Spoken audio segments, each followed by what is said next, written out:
신개념 데이트입니다. 카페, 노래방, 놀이공원.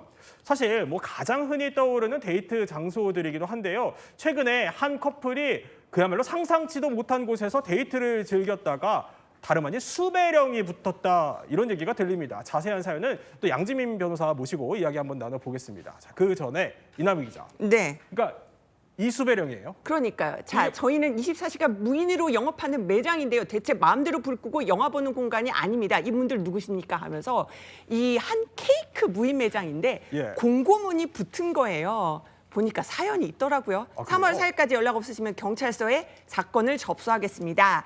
이런 그 공고문이 온라인 커뮤니티에도 올라서 또 화제가 되기도 했습니다. 네, 한번 영상이 준비되어 있다고 하는데 영상 한번 볼까요? 네, 지난달 23일, 자, 자정이 넘은 시간이에요. 두 남녀가 지금 매장 안에 들어와 있죠. 지금은 불이 켜져 있는 상태입니다. 근데 남성이 그 매장 안을 어디를 가더니 두리번두리번거리죠. 네. 그러더니요, 잠시 뒤에 여기는 지금 케이크 불을 끄고 다시 이제 여자친구 옆으로 갑니다. 불 꺼진 매장인데요. 예. 지금은 24시간 영업을 하는 곳이기 때문에 여러분들이 왔다 갔다 할 수 있는 공간이에요. 근데 불을 꺼놓고 두 사람은 계속 영화를 보면서 얘기를 나누고 있습니다. 뭐 손님들도 들어오고 뭐 하는데 오히려 사람들이 불이 꺼졌나 영업 안 하나 하고 못 들어오거나 네. 왔다 갔다 하기는 하지만 결국은 나가게 되는 거죠. 그래서 결국은 약 6시간 동안 이렇게 불이 꺼진 상태였다고 6시간이나요? 합니다. 예. 자, 양재민 변호사. 일단 뭐 무인 카페 들어와서 사실 데이트하는 것까지는 좋습니다. 근데 저렇게 맘대로 불을 꺼놓고 있었다는 거예요? 그래도 됩니까? 원칙적으로 안 되겠죠. 왜냐하면 지금 이 무인 점포의 경우에는 사실 이제 그 주인이 없더라도 불을 켜놓은 채로 누구나 들어와서 셀프로 계산을 해서 나갈 수 있는 그러한 이제 곳인데 이걸 불을 꺼놓다 보니까 많은 손님들 입장에서는 영업 안 하나 보다 하고 지나치는 그럴 경우가 수 있죠. 굉장히 예. 많았고 이것은 업주 입장에서 봤을 때는 명백하게 업무방해에 해당한다라고 볼 수가 있기 때문에 본인이 이제 카페 이용을 하는 건 괜찮지만 와서 임의로 뭔가 시설물을 조작한다라든지 네. 불을 꺼놓고 이걸 6시간 동안 유지한다라든지 이것은 사실 법적으로나 상식적으로나 좀 납득이 어렵다고 봅니다. 네. 그러면 자, 이 황당한 상황을 발견한 카페 관계자의 이야기를 제가 직접 한번 들어봤습니다. 새벽 1시쯤에 어떤 손님이 물건을 구매해도 되냐고 이런 문자를 보내셨더라고요. 저희가 24시간 무인 매장이다 보니까 아무 때나 구매를 하실 수 있는데 CCTV를 돌려보니까 한 손님들이 이제 불을 끄고서 새벽 시간 동안 계속 그렇게 이용을 하고 있더라고요. 자, 그러니까 뭐 새벽 1시쯤에 물건을 구매하려고 갔는데 불이 꺼져 있었다 이거예요. 그래서 손님도 좀 당황했다, 다른 손님도 그 얘기인 건데, 자, 이럴 경우에는 그래서 뭐 손님들이 못 올 수도 있었던 거 아닙니까? 그럼 이 경우에 피해 보상은 어떻게 좀 산정해야 돼요? 우리가 일반적으로 손해배상액을 산정을 할 때에는 예를 들어서 저 커플이 무언가를 훼손했다거나 아니면 망가뜨렸다. 그러면 이건 직접 손해로 봅니다. 네. 그런데 이렇게 손님이 오지 않고 지나쳐서 지나감으로 인해서 내가 발생할 수 있었던 소득이 줄어든 경우 이것은 간접 피해로 볼 수가 있어요. 그런데 명백하게 손해배상 범주 내에는 포함이 되는 것이고요. 그렇기 때문에 저 사건 발생 당일 전후로 해서 뭐 일주일이든 이렇게 평균치를 내서 그 정도의 매출이 그 새벽 시간대에는 얼마만큼 발생하는데 내가 이 저 커플이 불을 꺼놓음으로 인해서 발생하지 못했다라는 점을 입증을 해서 충분히 받을 수 있다라고 보이고요. 일반적으로 손해배상 사건의 경우에는 내가 입은 직접 간접 손해뿐만 아니라 위자료 청구도 가능한 부분이 있기 때문에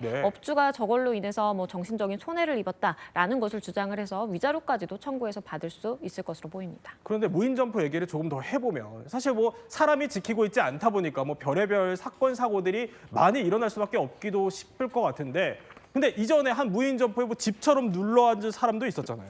맞습니다. 한 남성이요. 무인 점포에 정말 집처럼 눌러앉은 사건이 있습니다. 저렇게 먼저 라면을 먹어요. 탁자에 앉아서 라면을 먹고 1시간 뒤에 저렇게 정리도 안 한 채로 쓰레기가 저렇게 펼쳐져 있는 상황에서 잠옷으로 갈아입습니다. 그러니까 저게 올해가 아니고 작년에 벌어진 일이죠. 맞습니다. 작년에 발생한 일인데요. 잠옷으로 갈아입더니 이제는 더 편하게 저렇게 음식물을 꺼내서 먹고 지금 저 장면은요. 빨간 옷 입은 분이 주인 무인이에요. 아, 그래요? 주인이 이제 가게가 이상하다 그래서 들어오려고 하는데 냉장고를 옮겨서 네. 주인을 못 들어오게 문을 막는 장면입니다. 그래서 주인도 본인이 문 걸어 잠궈놓고 안에서 손님이 열어주지 못하다 보니까 경찰에 신고해서 119에 구급대에 출동을 도움을 받아서 저렇게 들어갈 수밖에 없었던 그런 사건이 그래요? 있었습니다. 그런데 뭐 이 정도뿐만이 아니라 아예 뭐 무인 세탁소에서 야식 파티를 벌인 사람들도 있었다고요?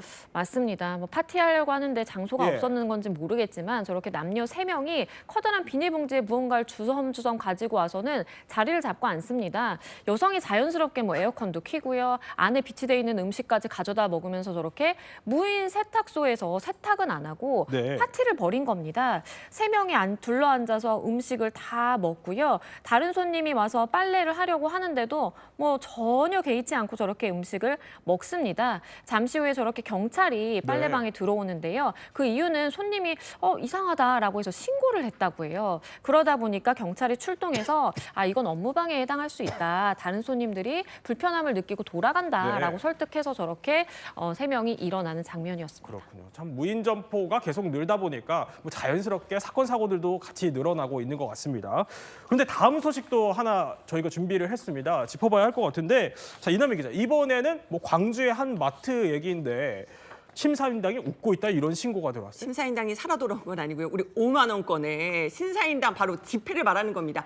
어떤 남성이 지금 5만 원짜리 지폐를 넘었는데요. 예. 이 지금 카운터 보시는 분이 계속 고개를 갸우뚱하면서 안 받겠다고 다시 돌려주죠. 그래서 또 다른 이 남성이 다시 다른 지폐들을 막 찾고 있는데 서로 지금 실랑이를 벌이는 그런 모습을 보실 수가 있습니다. 지금 제가 영상들이 계속 나오고 있는데 결국은 이 지폐가 네. 위조 지폐였던 그래요? 것이죠. 예. 심사임당이 웃고 있었다고 하네요. 심사임당이 웃고 있는 집회였다. 근데 그러면 이게 사실 육안으로 알아볼 정도면 좀 가짜인 게 티가 났을 것 같기도 한데요. 그러니까 일단은 우리가 이렇게 조명을 비춰가지고 보잖아요. 예. 홀로그램 굉장히 그 디테일한 기술로 진짜 지폐 있는데 그 홀로그램이 없었고요. 그 다음에 신사임당이 이제 우리가 쓰는 그 신사임당 표정은 무표정인데 막 웃고 있었다는 거예요. 표정도 달라서 예. 그 두 가지를 보고 결국 이거는 위조 지폐다 잡아낸 겁니다. 지금 저건 위조 지폐 아니고 진짜 지폐예요. 네. 그런데 사실 양재민 변호사, 문제는 뭐 우리도 가게를 가보면 알겠지만 일일이 뭐 돈을 다 이렇게 들여다보시는 분들은 그렇게 많지는 않잖아요. 그냥 돈통에 넣고 나는데 그럼 저게 실제로도 쓰였을 것 같은데요. 그렇죠. 저 남성의 경우에는요, 뭐 편의점뿐만 아니라 뭐 예. 마트 이렇게 돌면서 3곳에 5만 원권의 위패를 건넸고요. 실제 담배 한 값을 구매해서 잔돈 45,500원을 수령을 했어요. 그러니까 그래요? 예. 위패를 건네고 뭔가 산 다음에 나머지를 현금화하는 그런 전형적인 수법이라고 볼 수 있겠고요. 다른데 본인이 이제 일하던 마트에서는 5만 원권 나 10,000원으로 좀 바꿔달라라면서 위패를 아무렇지도 않게 이렇게 건네기도 했었는데 결국에는 점주의 신고로 경찰에 붙잡혔죠. 네. 뭐 2025년에도 저런 위조 지폐가 돈다는 게 사실 좀 신기하기도 하고 좀 놀랍기도 한데 그럼 이런 경우에는 어떤 좀 처벌을 받게 됩니까? 우리가 형법에 마련되어 있는 위조통화의 취득제에 보면요. 위조통화를 내가 사용을 하거나 아니면 네. 사용할 목적으로 소지만 하더라도 처벌받습니다. 규정되어 있는 법정형이요. 5년 이하의 징역 또는 1,500만 원 이하의 벌금에 처한다라고 되어 있는데요. 이거는 내가 1,000원짜리 위패를 사용하든 뭐 5만 원짜리 위패를 사용하든 동일하게 적용되는 것이기 때문에 아무리 소액이라고 하더라도 이거 뭐 써도 괜찮겠지라고 하신 생각은 정말 접으셔야 됩니다. 네. 오늘 이야기 또 이렇게 한번 핵심만 살펴봤습니다.